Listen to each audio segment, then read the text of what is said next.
where I think it's mostly because of things happening on the southern border that this kind of one-size-fits-all rule is in place, saying that if you come here and you seek asylum, for the first 6 months you're here, you're not allowed to work, but you are allowed to receive welfare benefits.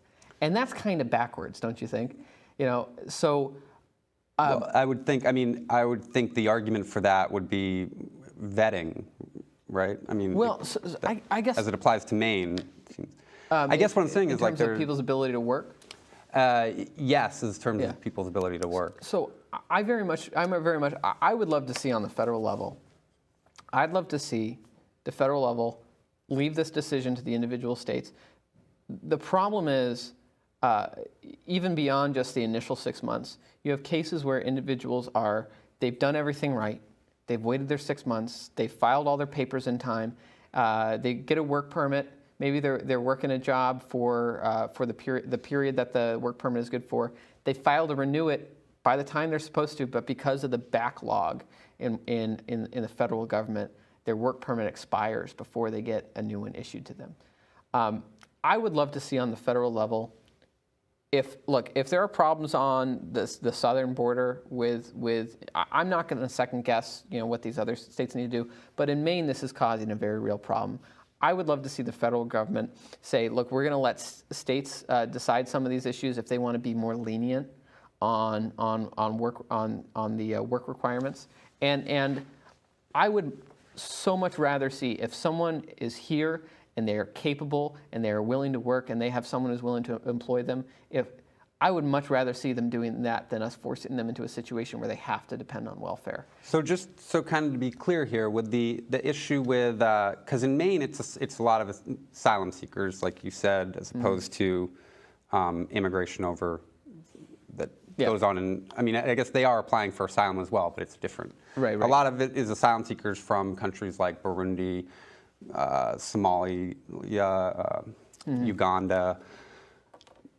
And so to be clear in kind of what you're saying is that because of this, the federal laws, they have to wait 6 months before they can work. And unfortunately... So they're using general assistance. Right, and unfortunately I think that has the perverse, when you're first new to a country, I mean, and you're getting up and going, I mean, those first 6 months can be really kind of how you develop your habits in terms of how you live in an area. So I would love for people to be coming here and being able to connect right away with a job. And there's some... Well, also to be clear, I mean, general assistance, they do require hours of work. Well, some municipalities. Now, Portland does.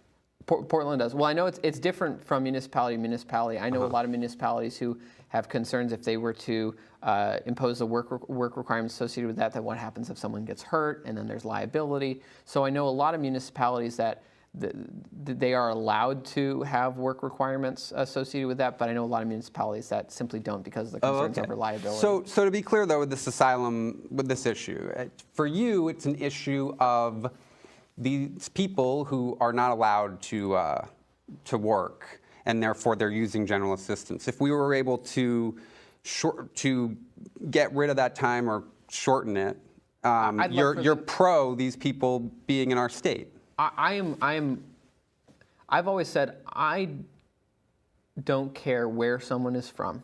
I don't care if they're from Massachusetts or from halfway across the world. If individuals are here to work and to seek the American dream and to make a better life for themselves and their family and contribute to our community in a productive way, then I say welcome them with open arms. But that's different. Yeah. I mean, that is a different position than a lot of other Republicans in Maine, especially in Androscoggin County. Yeah, I will say at the same time, though, we also need to be aware of the reality that, as Milton Friedman, the Nobel Prize-winning economist, once said, it's just obvious that you can't have open borders and a welfare state. So if people are coming here, we do have, in a lot of ways, some of the most generous welfare programs in the country, and there are people who do come here specifically because this is where there are very lax welfare programs that they can get access to. I don't think we can afford to be that kind of a state. Not when we're struggling to keep our nursing homes open, not when we have a $100 million wait list for those with intellectual disabilities and autism. I would rather see those funds go towards making sure we're taking care of those with real disabilities. But at the same time, we need to make it easier for people who are capable of work to be able to work and not have government bureaucracy stand in their way. So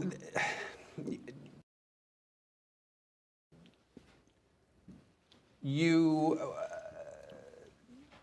okay, I think this tree's coming up. Yeah, the so tree's we coming probably back. have something here.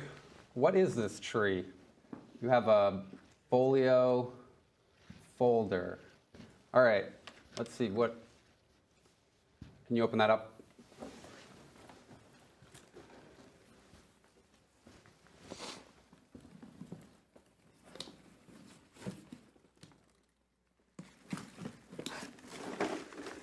Oh, God. I can't see from here what's in there. Oh, I do need this. Oh, looks like... All right. This does matter, tree. Thank you. This is pertinent to our discussion. Now, take this. Can you... You've been helpful.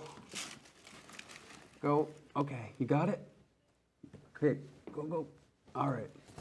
Okay, so this is in line with the discussion we're already having. This is...